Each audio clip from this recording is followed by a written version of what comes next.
A Tuesday night in Manhattan. July 12, 1971. 10:43 p.m. In a five-star restaurant where the cheapest bottle of wine costs $600 and the wait list is 3 months long, the room suddenly goes silent. Not because of a gun, not because of a fight, because of a man with no shoes. He walks in wearing a midnight blue cashmere coat worth more than most men's cars, a tailored suit straight from Savile Row, and bare feet. No socks, no shoes, just skin-touching marble. The maitre d' freezes. A table of Wall Street kings stops mid-laugh. A pair of Italian mobsters in. 2,000 alligator loafers look up, offended, confused, and then something impossible happens. They stand up. Not to confront him, to greet him. Because this isn't a drunk. This isn't a bum. This is Frank Lucas, the invisible king of Harlem. The man who by this moment is quietly pulling in over $1 million a day in heroin money. Untouchable, unbothered, unafraid. But tonight, he is making a choice. He could walk in like every other boss in New York, jewelry flashing, shoes shining, ego screaming. Or he could do the unthinkable, walk in with nothing on his feet and make every millionaire in the room bow anyway. Respect without costume. Power without costume. A throne with no crown. The maitre d' whispers. "Mr. Lucas, your table is ready." At the corner booth, 3 men are already waiting. One is a senator's fixer. One launders money for the Italian families. The last one? A crooked cop who controls 70 detectives on the night D payroll. They're all wearing shoes. They're all terrified. Frank slides into the booth, calm. The cop stares at his bare feet and finally snaps, "What are you doing, Frank? You know where you are? This ain't Harlem. This is Park Avenue. You got no shoes on." Frank doesn't raise his voice. He just leans in. "Shoes are for men who need to prove they got somewhere to be," he says. "I am the place to be." But this isn't a fashion statement. This is a test.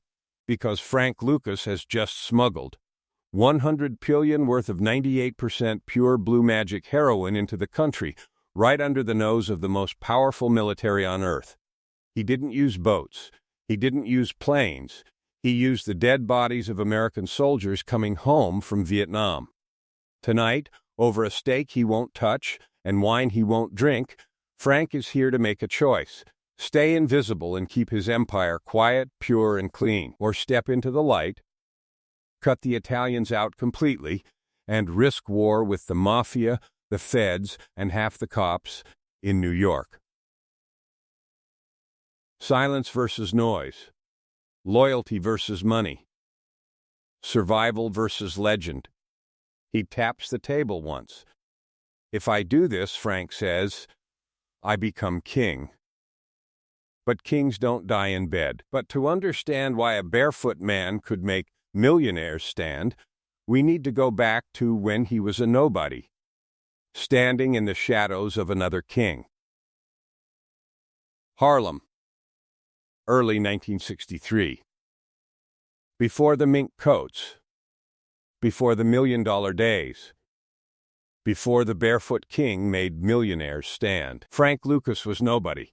A shadow behind a chair, a pair of hands that poured coffee and opened doors, invisible in plain sight. He stood on 143rd Street in the winter cold, breath showing in the air, hand on the handle of a black Cadillac that would never be his. The door opened and out stepped Ellsworth Bumpy Johnson. Long coat, hat low, shoes shined to mirrors. Bumpy didn't shout orders or flash gold. He didn't need to. The block rearranged itself around him like iron filings around a magnet. Dice games paused. Corner boys straightened up. Old ladies with shopping bags nodded like they were seeing a priest. The Italians might own the throne on paper, sitting in social clubs in Brooklyn and the Bronx, counting money from Manhattan penthouses. But in Harlem, Bumpy Johnson was king, and Frank was his ghost. watching everything while being seen as nothing. Inside a small restaurant on Lenox Avenue, Bumpy held court at his usual table in the back. Always the same table. Always the same chair. Frank stood behind him, half a step back, eyes doing the work his mouth never did. Tonight's visitors wore wool coats that cost more than most buildings. One Italian mid-level boss, one white businessman with that comfortable smile that comes from knowing the system was built for you. The businessman leaned forward, confident. "We're raising the price on the transport contracts. Risk, enforcement, cost of doing business." Bumpy's hands stayed flat on the table. Frank had learned to read those hands. When they moved, someone died. When they stayed still, something worse happened. Bumpy thought. "Cost of doing business," Bumpy repeated slowly. "In Harlem. With Harlem money." The Italian shrugged like it was simple math, not systematic theft. "You still make yours, Bumpy. Don't cry poor." Frank watched the chess match unfold. These men saw Bumpy as a sheepdog, useful for keeping the herd in line, but still just a dog. Later, in a dimly lit back room thick with cigar smoke, Bumpy sat Frank down. No one else present, just the king and the shadow he was molding into something more. Bumpy's voice was quiet, forcing attention like gravity. "The loud man wears gold because he needs you to know he has it. The real man wears silence because he knows you can't take it from him." He explained the machine with surgical precision. Heroin started in the Golden Triangle of Southeast Asia, traveled to Marseille where French chemists refined it, then moved through the Italian pipeline into America. By the time it hit Harlem veins, it was weak, expensive garbage. Everyone ate off Harlem. Except Harlem. Frank felt something burn inside him. Not anger, hunger. He asked the question a nobody should never ask a king. "Why don't you take it all? Why let them tax us? Why let them control the source?" Bumpy smiled, slow and sad, like a father watching a son make an inevitable mistake. "The king who moves too fast doesn't die from his enemies, Frank. He dies from his friends. You don't ask for a seat at their table. You build your own table. But you never let them see your plate." Time became Bumpy's enemy. His heart was failing, and the wolves sensed weakness. Young dealers got louder, flashier, dumber. Fur coats in summer, gold chains thick as ropes, cars that screamed for attention. They were begging to die and didn't know it. Then one Tuesday afternoon, in a crowded appliance store on Lenox Avenue, surrounded by washing machines and televisions, all priced higher than downtown, because the neighborhood was taxed on everything, even dreams, Bumpy clutched his chest. Frank caught him as he fell, but the weight was already gone. The quiet king died not in some grand shootout, but on a store floor while white-owned cash registers kept ringing. At the funeral, the church filled with theater, Italian mobsters in expensive suits, crooked politicians pretending to mourn, cops who had taken Bumpy's money for years, standing with hats over hearts like they were honoring heroes. Frank stood in the back, invisible again, when he heard it. An Italian captain, fat and arrogant, leaning over to whisper, "Now Harlem belongs to us." Frank's jaw tightened. He looked up, eyes cold as winter concrete, and asked himself the question that would change everything. Harlem without Bumpy was a church with no preacher, no order, no fear, just noise screaming from every corner where discipline used to live. The morning after they put the quiet king in the ground, the streets turned into a battlefield disguised as business. Every dealer who used to whisper now shouted prices like carnival barkers. Pistols flashed in broad daylight. The heroin flooding the corners was brown, weak, stepped on so many times it was more baby powder than poison. The Italians watched from their social clubs in Brooklyn, fat and comfortable, knowing chaos meant leverage. When the neighborhood bleeds, the house always wins. Frank Lucas did the opposite of every hungry fool around him. He got quieter. No mink coats, no diamond rings, no champagne celebrations in public. Just cheap wool, worn shoes, and eyes that absorbed everything while revealing nothing. He moved through Harlem like smoke, always present but never the center. He studied every piece on the board while everyone else fought over the crumbs. Nicky Barnes was the loudest piece of all. Slick suits that cost more than cars, diamond pinky rings that caught light like disco balls, and a laugh that announced his presence 3 blocks away. Nicky stepped into Bumpy's vacuum and tried to fill it with flash and cocaine. He loved the cameras, loved the whispers, loved hearing his own name echo through the streets. Frank watched him and made a calculation colder than winter concrete. That man was already dead. He just hadn't met the bullet yet. The Italians tightened their grip like a noose around Harlem's throat. Prices went up. Quality went down. The neighborhood paid premium rates for garbage while the real money flowed to Brooklyn penthouses and New Jersey estates. The cops were just another crew with badges instead of guns, passing envelopes thick enough to choke on.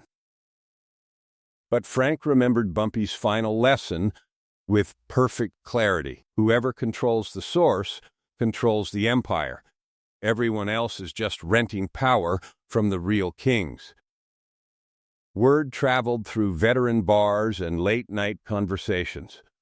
American soldiers in Vietnam coming home with habits they picked up in the jungle. Heroin flowing out of Southeast Asia like a river of gold. The Golden Triangle, opium fields stretching across Thailand, Laos, and Burma, feeding the French Connection, which fed the Italian pipeline, which fed Harlem poison at triple the original price. Frank made a decision that would have gotten most men killed for the audacity alone. He wouldn't climb the Italian ladder. He would burn it down and build his own elevator straight to the source. He liquidated everything. Savings buried in coffee cans, favors owed from years of loyalty, money sewn into mattresses and hidden in wall spaces. He bought a plane ticket with cash and told no one his destination. If he failed, he'd disappear into foreign soil. If he succeeded, he'd return as something Harlem had never seen before. Thailand hit him like walking into hell's humidity. Air so thick it felt like breathing through wet cotton. Jungles that swallowed sound and light. Cities where American dollars bought anything, including elaborate lies designed to separate fools from their money. For weeks, Frank chased ghosts through Bangkok's criminal underworld. Middlemen who promised direct connections but delivered robbery attempts.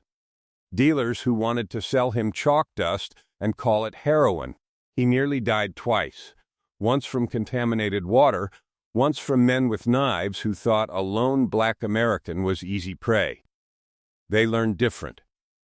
Finally, through a cousin stationed with the military near the Laotian border, Frank got something more valuable than gold. A name. A general who didn't advertise in newspapers or hold court in public. A man who controlled poppy fields the size of American cities and had the infrastructure to move product like a government operation because it was a government operation. They met in a bamboo hut with dirt floors and a single light bulb swinging from frayed electrical wire. The general sat across from Frank, face carved from stone, eyes that had watched men beg and die in equal measure. Armed guards flanked the walls, AK-47s held with the casual comfort of men who killed for breakfast. The general tested him immediately, speaking through a translator, but watching Frank's face for lies. The Italians bring me more money. Larger orders, established relationships spanning decades. Why should I trust a man whose name I have never heard? Frank leaned forward, elbows on his knees, and spoke the truth that would either save his life or end it. The Italians bring you money, but they bring you noise. Every transaction leaves a trail. Every middleman is a potential rat. I bring you direct cash, steady volume, and something they cannot offer. Complete silence. Your name stays off everything. My name stays off everything. We become ghosts who move mountains. The general studied him for a long moment, then smiled. Not warm, but respectful. The smile of one predator recognizing another's hunger. The numbers came next, and they were beautiful. Heroin at 98% purity shipped directly to the United States. Frank would buy each kilogram for $4,000 and sell it on Harlem streets for $300,000. No French connection tax. No Italian middleman fees. Just source to street, invisible and untouchable. But the delivery method was pure genius wrapped in unforgivable sin. Military transport planes, flag-draped coffins, American soldiers dying in Vietnam jungles, their bodies coming home carrying more than just the memories of war. Customs agents who could never, search the caskets of fallen heroes. The pipeline would be wrapped in the American flag itself. Frank stood on a humid tarmac in the dead of night, watching workers load the first shipment with military precision. A young soldier's body lay peaceful in the aluminum casket, his sacrifice now serving a purpose his family would never know. The false bottom had been installed with surgical care. Kilograms of pure death packed tight beneath a boy who died believing in freedom. Frank stared at that still young face as they draped the stars and stripes with ceremonial respect and felt the crushing weight of the throne he was building. Every crown demands its price. Some men pay in blood, some in betrayal. He was paying in the bodies of heroes who never made it home clean. The plane's engines roared to life, screaming against the jungle silence. The cargo doors sealed. Frank stood alone on foreign soil, his entire future disappearing into the night sky, gambling everything on a system that could crown him king of Harlem or bury him in a federal grave for the rest of his natural life. The wheels lifted off the tarmac. The aircraft climbed into darkness, carrying a payload that would either birth an empire or deliver Frank's own death certificate across the ocean in a box wrapped in stars and stripes. As the plane vanished into clouds, Frank whispered to the humid air, "Every throne has a price." Now all he could do was wait to see if his would be paid in gold or blood. The shipment landed at Dover Air Force Base on a Tuesday morning in November 1968. Flag-draped coffins rolled off the military transport with ceremonial precision, carried by honor guards who moved like they were handling sacred relics. No customs agent would dare disturb the dead. No investigator would question the weight of grief. The coffins passed through processing untouched, invisible in their patriotic wrapping, carrying more than just the bodies of fallen heroes. 72 hours later, Frank Lucas stood in a basement in Harlem, staring at death refined into powder. Not the browns, stepped on garbage the Italians had been pushing for decades. This was white. Pure white. 98% heroin that glittered under bare bulbs like evil snow. He had done the impossible. He had cut the French connection, bypassed the Sicilian pipeline, and built his own bridge from the Golden Triangle straight to the streets of New York. The gamble had paid. The war had begun. And the enemy didn't even know they were bleeding yet. Frank branded it Blue Magic, not because of color, but because the name sounded clean, pharmaceutical, trustworthy, like medicine instead of poison, like something you could depend on. Within 2 weeks, every dope fiend in Harlem was preaching the gospel according to Frank Lucas. 1 bag of Blue Magic did what 3 bags of Italian garbage couldn't touch. The math was simple and devastating. Better product, lower price, higher profit, customer loyalty through chemistry. Frank built his empire like a Fortune 500 corporation disguised as a family business. Blood relatives only in the inner circle, men who understood that silence was survival and noise was suicide.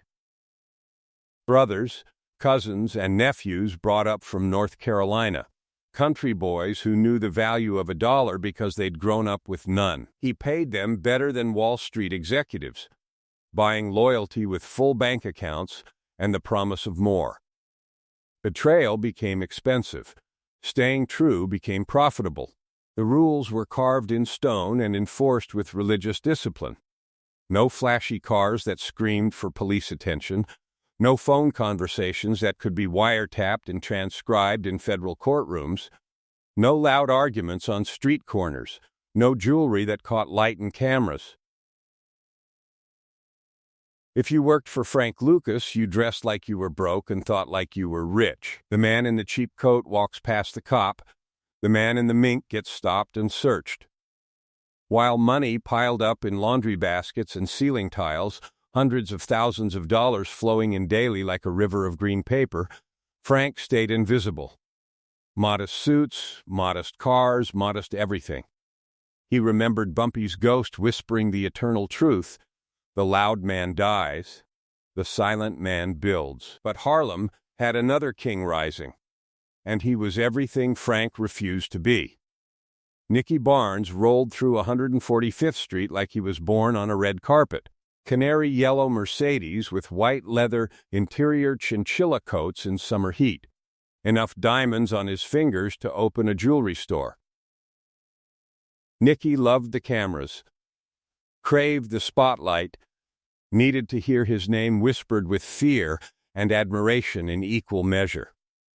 He gave interviews to magazines, posed for photographers, threw parties that made the society pages. He was building a legend in real time, loud and proud, the anti-Bumpy in every possible way. They met one evening in a private club on 125th Street, where serious money changed hands on poker bluffs and basketball bets. The air was thick with cigar smoke and expensive perfume, the kind of place where conversations happened in whispers and handshakes sealed million-dollar deals. Nicky arrived late, making an entrance like he was walking onto a Broadway stage, working the room with that dangerous smile that charmed reporters and terrified competitors. Frank pulled him aside, voice low and sharp as winter wind. "The man who needs to be seen dies first, Nicky. You're painting a target on your back and calling it fashion.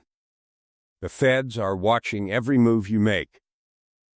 Nicky leaned back against the bar, sipping champagne that cost more than most men made in a month, diamonds flashing under neon lights. He grinned, all teeth and arrogance, the smile of a man who believed his own press clippings. "You play king in the shadows, Frank. I'm playing God in the daylight. When I die, they'll remember my name forever. When you die, nobody will even know you existed." Frank watched him walk away, calculating whether Nicky Barnes was competition or just noise destined to destroy itself. The answer would come sooner than either man expected. Meanwhile, across the river in Brooklyn social clubs, where pasta cost more than gold and respect was measured in fear, Italian bosses were having emergency meetings. Their profit margins were collapsing like buildings in an earthquake. Harlem dealers who used to beg for product were suddenly flush with better heroin at prices that made the traditional pipeline look like highway robbery. Someone had cut them out of their own game, and they had no idea who was holding the knife. But someone else was paying attention to the shifting landscape. Richie Roberts sat in a cramped federal office, surrounded by evidence boards covered in photographs and red string, connecting dealers to suppliers to distributors. He was the kind of cop other cops hated, the one who turned in $1 million in unmarked bills instead of pocketing it, the one who actually believed the badge meant something beyond a paycheck and a pension. Roberts had spent years chasing ghosts through mafia social clubs, building cases that collapsed when witnesses disappeared and evidence vanished. But numbers don't lie, and the numbers in Harlem weren't adding up. overdose rates climbing, but violence patterns changing.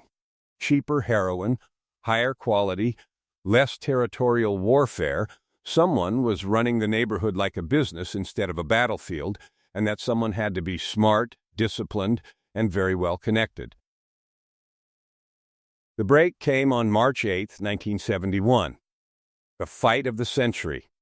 Alley versus Frazier at Madison Square Garden.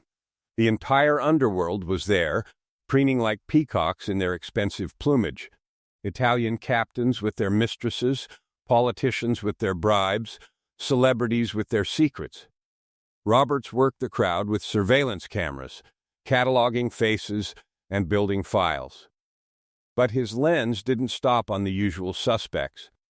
It caught something that made his blood run cold with excitement. A black man in a magnificent mink coat, sitting closer to the ring than mafia bosses, closer than made sense for someone nobody had ever heard of. The man was calm, confident, shaking hands with Joe Louis himself, while his stunning wife glowed beside him in matching fur. Roberts snapped the photograph that would change everything. He didn't know the name yet, but he knew the face. You don't sit better than the mob unless you're bigger than the mob. For Frank Lucas, that night represented the first crack in the wall he'd built around himself. His wife had begged for the coat. Something beautiful. Something that proved they had made it out of the shadows and into the light. $12,000 of white mink that glowed under arena lights like a beacon. For one evening, the hunger for respect had overpowered the discipline of silence. For 5 hours, Frank sat under the brightest lights in New York, visible to the world, announcing that he had more money and more power than men who claimed to own the city. Every camera flash was a nail in a coffin he was building for himself. Back at federal headquarters, Roberts pinned the grainy photograph to his evidence board, already crowded with mugshots of known players. He circled the face of the man in the mink coat and wrote a single command in angry block letters, "Find me this nobody." The clock had started ticking. Frank didn't hear it yet. He was too busy dealing with the consequences of his own success, the pressure that comes when an empire grows too large to hide and too valuable to abandon. 3 days later, Nicky Barnes walked into Frank's main distribution spot, draped in chinchilla and diamonds, cameras flashing outside like he was attending a movie premiere. He ordered Blue Magic loudly, making sure everyone in the room heard the transaction, then disappeared into the bathroom to test the product. When he emerged, he did the unthinkable. In front of Frank's soldiers, in front of customers, in front of witnesses, Nicky complained about the quality. Called it weak. Called it stepped on. Said it wasn't hitting like it used to. It was a lie designed to wound. A public challenge wrapped in false critique. An attempt to steal thunder and bruise ego in the same breath. Word reached Frank within the hour. The disrespect burned hotter than fear of federal prison, cut deeper than any physical wound. He stood in his office, the silence of the room deafening, weighing options that would determine the future of everything he'd built. He could let it slide, stay in the shadows, let Nicky destroy himself with his own noise. Or he could walk into that club and remind everyone who the real king was, who controlled the product, who decided who lived and died in the empire he'd carved from nothing. Frank put on his jacket, checked the pistol at his hip, and walked toward the door. Every step carried him closer to a choice that would either cement his throne or start a civil war inside his own empire. Peace or statement. Silence or sword. King in the shadows or king with blood on his hands. The streets of Harlem waited to see which man would walk out of that club alive and which crown would still be worth wearing when the smoke cleared. Manhattan, July 12, 1971. A five-star restaurant on Park Avenue where reservations required 3 months and connections that money alone couldn't buy. Crystal chandeliers cast light over white tablecloths, silverware polished to mirrors, wine bottles that cost more than most men's cars. This was the temple of legitimate power in New York, where senators ate next to Wall Street kings, where mob lawyers closed deals over lobster that cost $600 a plate. And into this sanctuary of wealth and influence walked Frank Lucas, wearing a midnight blue cashmere coat worth $12,000, a tailored suit that whispered power instead of screaming it, and absolutely nothing on his feet. No socks, no shoes, just bare skin touching imported Italian marble worth more per square foot than Harlem apartments. The room didn't just notice, it transformed. Conversations died mid-sentence like someone had cut the power to every voice box. Forks froze halfway to mouths. The maitre d' stood paralyzed, his training manual having never covered this particular breach of protocol. Then, the impossible happened. Men who commanded billions, who bought politicians like groceries, who decided the fate of companies with phone calls, rose from their tables. Not in outrage, in greeting. In acknowledgment that something bigger than old money had just entered their domain. Because by this moment in history, Frank Lucas was pulling in over $1 million every single day.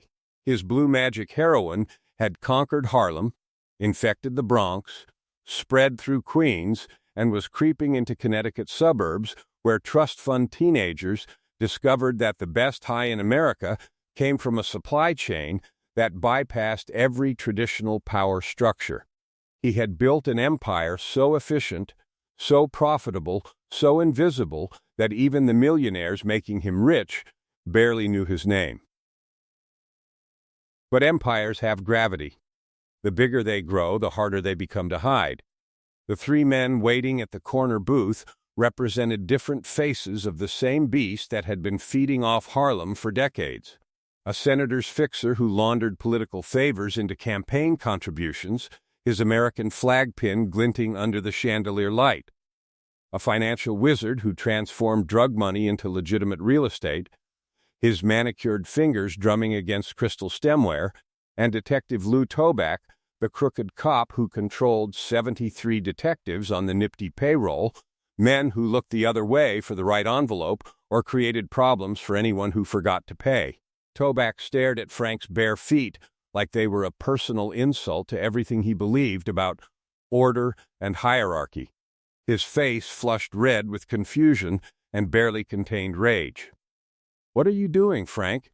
You know where you are? This ain't 116th Street. This is Park Avenue. You got no shoes on." Frank slid into the leather booth with the calm of a man who had already won every argument before it started. His voice was quiet, forcing them to lean in, giving him control through their own curiosity. Shoes are for men who need to prove they got somewhere to be. I am the place to be. It wasn't fashion. It was a statement carved in flesh and arrogance. You stand for me. I don't stand for you. I don't need your costume or your blessing to command respect in your temple. But that same pride, that intoxicating taste of being untouchable, was poison disguised as wine. Toback laid out the proposal with the confidence of a man who believed he was offering partnership instead of delivering extortion. Deeper protection, access to shipping routes through New Jersey ports, political cover that would let Frank expand into white neighborhoods where suburban parents had real money and louder voices. The price was steeper cooperation, higher percentages, and something that made Frank's jaw tighten like a steel trap. Public visibility. Meetings with legitimate businessmen. Photographs at charity events, the kind of exposure that turned ghosts into federal targets. "You want to be king?" Toback said, grinning like a shark that smelled blood in pristine waters. "You gotta do king things. Show your face. Let people see who really runs this city. The big table needs to know you exist. Frank should have walked away. Should have remembered Bumpy's final lesson about the king who moves too fast dying from his friends instead of his enemies. Should have recognized that Toback wasn't offering protection, he was offering a noose disguised as a crown, a leash wrapped in gold paper. Instead, Frank nodded once. The hunger for respect, for recognition, for the world to know that a country boy from North Carolina had conquered the most powerful criminal organizations in America, that hunger drowned out every warning bell screaming in his head like air raid sirens. The empire expanded like cancer through healthy tissue. New Jersey. Long Island, Connecticut suburbs where white teenagers with college funds discovered that blue magic hit harder than anything their parents' generation had ever imagined. With each new territory, Frank became less invisible. More meetings in public restaurants. More handshakes with people whose names appeared in newspapers. More photographs taken by cameras he didn't control, each flash another nail in a coffin he was building for himself. Across town in his cramped federal office, Richie Roberts was building a case, one photograph at a time. One connection at a time. One sleepless night at a time. The man in the cheap coat at the boxing match. The same face at the restaurant, this time barefoot, sitting with known corrupt cops. The nobody was becoming a somebody, and Roberts could taste the hunt like copper pennies in his mouth. He worked 18-hour days, cross-referencing surveillance photos, tracking money flows that defied traditional organized crime patterns, interviewing junkies who praised blue magic like it was a religious experience sent from heaven. The dots were connecting faster than Frank could erase them. The picture was emerging clearer than any police sketch, and Frank Lucas was painting his own target with every public appearance, every barefoot walk through temples of power. Meanwhile, Nicky Barnes had become the living embodiment of everything Bumpy Johnson had warned against, everything Frank had sworn never to become. His face appeared on the cover of the New York Times Magazine under the headline Mr. Untouchable, grinning like a movie star premiering his own destruction, draped in chinchilla furs and enough diamonds to open a jewelry store. He gave interviews describing his lifestyle, his women, his empire, like he was promoting a Broadway show instead of confessing to federal crimes. He snorted his own product in public clubs, laughed too loud at private jokes, trusted too easily, and drew federal heat like a bonfire in a gasoline factory. Frank confronted him one final time in a private room at a club on 125th Street. The kind of conversation that happens behind locked doors, with armed men standing guard outside. The kind of meeting where words carry the weight of bullets. Frank's voice was ice-wrapped in controlled fury, each syllable a warning that Nicky was too high to hear. "Your noise is going to cost us both our crowns, Nicky. Every magazine cover is a federal indictment waiting to happen. Every interview is testimony you're giving before they even arrest you. You're not untouchable. You're just too stupid to see the cage they're building around both of us." Nicky leaned back in his chair, pupils blown wide from his own supply, drunk on his own legend and deaf to reality. That dangerous smile never left his face, the grin of a man who believed his own press releases. "Then we'll see who keeps theirs, Frank. You hide in the shadows playing Ghost King. I'm out here living like a god in broad daylight. When they write the history books, they'll remember my name forever. Yours will be a footnote nobody bothers to read. The prophecy was half right. They would both fall. The only question was who would hit the ground first and who would take the most bodies down with them when they crashed. The cracks in Frank's empire started small, hairline fractures that grew into canyons under pressure. A cousin skimming $22,000 from a stash house, thinking Frank was too rich to notice small theft, buying a Cadillac he couldn't explain to neighbors who asked questions. a nephew getting sloppy with distribution, leaving trails that led federal investigators back to the source like breadcrumbs in a fairy tale. Cops who used to look the other way for $5,000 envelopes now demanded $50,000. Prices that sounded less like protection and more like extortion wrapped in badge-shaped blackmail. The Italians, furious at being cut out of their own game, started feeding information to federal investigators like revenge, served cold on silver platters. They pointed fingers at the black dealers who had stolen their throne, whispered names in the right ears, provided addresses and schedules and weaknesses. If they couldn't control Harlem, they would burn it down and dance in the ashes. Loyalty, the foundation Frank had built his empire on, the bedrock of blood and money and shared risk, began to crack like concrete under too much weight. Family members who had sworn blood oaths started looking at 20-year federal sentences and reconsidering the value of silence versus survival. One cousin, facing life in prison, made the calculation that breathing free air mattered more than honor or family or keeping secrets that would die with him in a cell. He flipped. Started talking. Gave names, dates, locations, shipment schedules, everything the federal government needed to turn Frank's invisible empire into visible evidence in a courtroom. The dominoes were falling, and Frank was running out of hands to hold them up. Toback and his corrupt unit started squeezing harder, demanding payments that looked less like partnership and more like organized theft. They raided Frank's own spots, stealing cash and product, daring him to complain to authorities who were already hunting him. The system that had fed off him for years was now preparing to eat him alive, bones and all. The end didn't come with gunfire or dramatic confrontations. It came with the quiet whisper of tires on cold asphalt. One Tuesday night in January 1975, Frank was driving through Teaneck, New Jersey, alone in a modest sedan that wouldn't attract attention from anyone who mattered. No entourage, no bodyguards. Just him and the road and his thoughts spinning like wheels on ice.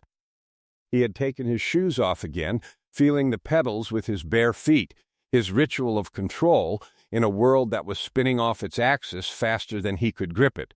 He was thinking about the next shipment arriving in a flag-draped coffin, about the mounting pressure from federal investigators who were getting too close to secrets that could bury him forever, about Bumpy's warning that kings die from their friends, not their enemies, and wondering which friend would put the knife in his back first. Blue and red lights exploded in his rearview mirror like the end of the world. No siren wail, just the silent, blinding strobe of federal authority that had been hunting him for years. Frank pulled over slowly, heart hammering a rhythm he hadn't felt since the humid jungles of Thailand, when death wore different faces but carried the same finality. He expected a traffic ticket, maybe a shakedown from local cops looking for weekend drinking money. Instead, car doors flew open like gunshots.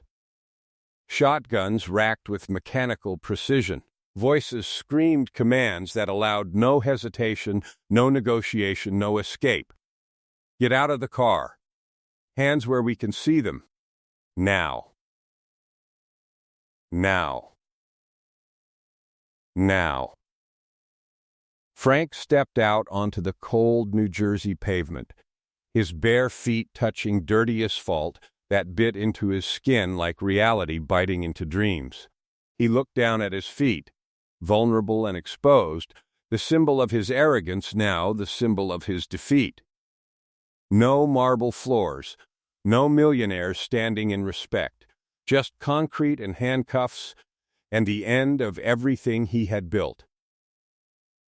Frank Lucas, a federal agent, shouted, weapon leveled at his chest with the steady hands of a man who had been waiting years for this moment. You are under arrest for conspiracy to distribute narcotics, racketeering, and operating a continuing criminal enterprise.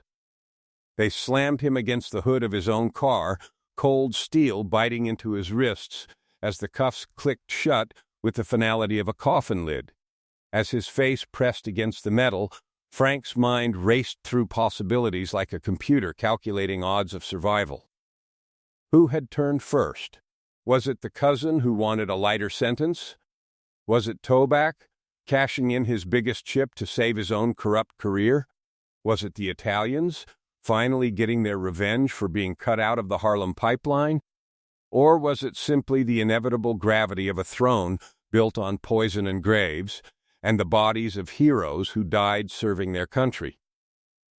He was a king with no shoes, a legend in handcuffs, staring at dirty concrete while the empire of blue magic dissolved into the night air around him. The silence he had cherished, the invisibility that had protected him, was gone forever, replaced by the deafening sound of a federal cage door slamming shut on the barefoot king who had walked among millionaires and made them bow. As the police car doors slammed and the sirens began their mournful wail, Frank Lucas disappeared into the system he had spent a decade outsmarting, his bare feet finally touching ground that would hold him prisoner instead of setting him free. The only question that remained, the one that would haunt him through every interrogation and every sleepless night in federal lockup, was the simplest and most devastating of all. In the Game of Thrones, where loyalty is currency and silence is survival, who had betrayed the barefoot king first? The streets he had conquered? The cops he had paid? The family he had trusted with his empire and his life? Or had he simply betrayed himself, trading the invisibility that protected him for the recognition that destroyed him? The answer would come soon enough. But tonight, Frank Lucas was just another man in handcuffs, riding toward a reckoning that would determine whether he died a silent king or lived as something far worse than a nobody, a rat with a crown that no longer fit. The king woke up to the sound of metal doors and fluorescent lights that never slept. No cashmere coats hanging in custom closets, no five-star restaurants with maitre d's who knew his name. No barefoot walks through temples where millionaires stood in respect.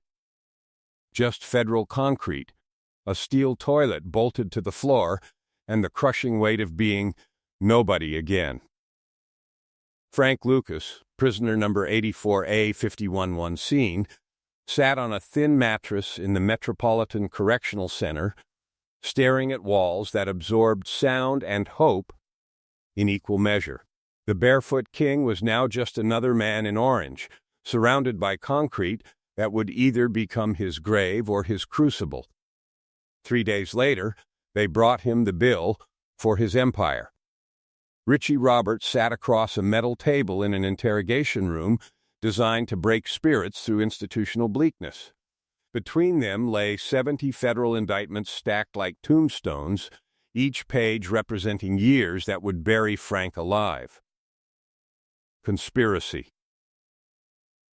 Racketeering. Continuing criminal enterprise. The mathematics were biblical in their cruelty. Life without parole, death in a cage, forgotten by everyone except the system that would erase him.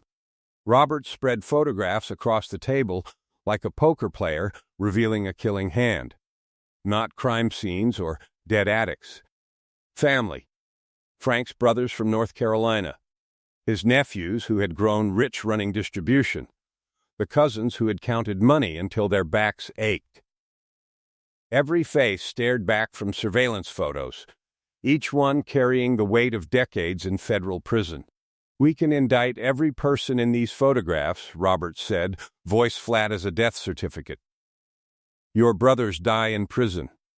Your cousins never see their children grow up. Or you help us clean up the corruption that made your empire possible. Your choice, Frank. Silence or survival. The binary was absolute. Die a silent king in prison, protecting a code that protected no one. Or open his mouth and live as the thing he had despised his entire criminal career. A rat. That night, alone in his cell, Frank had a conversation that existed only in his mind but felt more real than the concrete surrounding him. Bumpy Johnson's ghost sat on the edge of the steel bunk, wearing that same long coat and disappointed expression, looking exactly as he had the day he died on a store floor. A king protects his people with silence.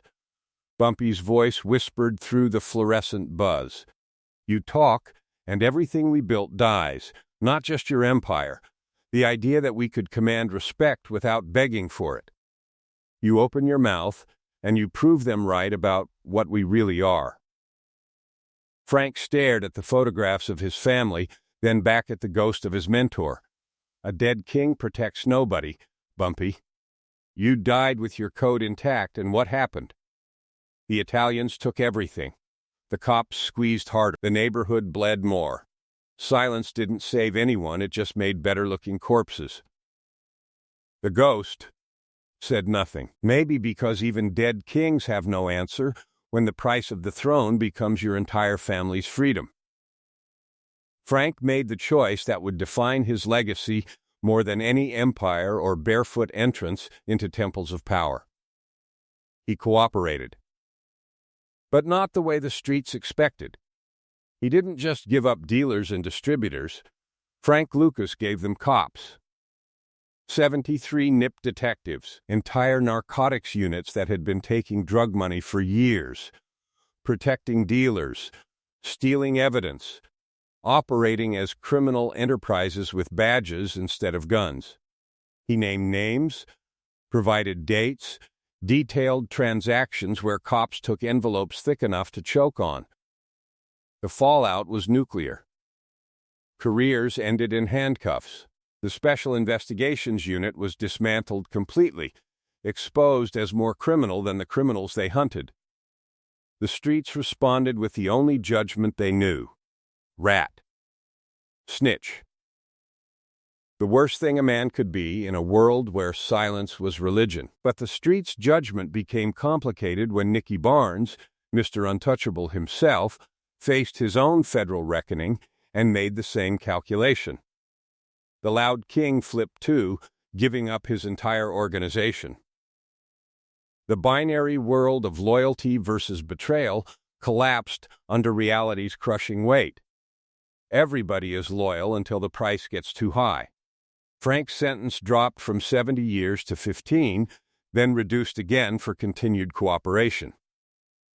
He served his time separated from general population, where informants were handled with homemade knives and respect was measured in violence. The years passed in concrete monotony, the barefoot king, reduced to a number who ate when told and slept when allowed. He walked out in 1981, a ghost returning to streets that had forgotten him or remembered him only as the rat who broke the code. No empire, no throne, no blue magic, just a middle-aged man in cheap shoes walking quietly through a Harlem that had moved on without him. The millionaires who once stood when he entered rooms now crossed streets to avoid association. Years later, Frank would think about that Tuesday night in July 1971. Walking barefoot into a five-star restaurant, making millionaires stand through pure respect earned by building something the world said was impossible. That moment represented the peak of his power, when Frank Lucas was truly untouchable. But empires built on flag-draped coffins and corrupt cops cannot stand forever. The throne he occupied was constructed from heroin hidden with dead soldiers, from badges bought with blood money, from a pipeline that destroyed more lives than it elevated. When the federal government came with handcuffs and indictments, all that power dissolved like smoke, revealing the truth Bumpy had tried to teach him. Even silent kings, when faced with lifetime cages, will eventually open their mouths and discover that survival tastes like ashes mixed with relief. The question that haunts Frank's legacy isn't whether he was right or wrong to cooperate. It's more fundamental. What is power if the only way to keep your life is to kill your legend? Is a king still a king if the story ends with paperwork instead of bullets? Frank Lucas walked barefoot into a palace and made millionaires stand because he represented something they respected more than money or legitimacy. He was proof that hunger, discipline, and audacity could conquer established power structures. But every throne demands its price. Frank paid with his legend, trading the myth of the untouchable barefoot king for the reality of a man in cheap shoes, walking quietly through streets that once bowed. Here's where it comes to you. Picture yourself in that federal room. 70 indictments on the table. Photographs of your family spread like evidence of your sins.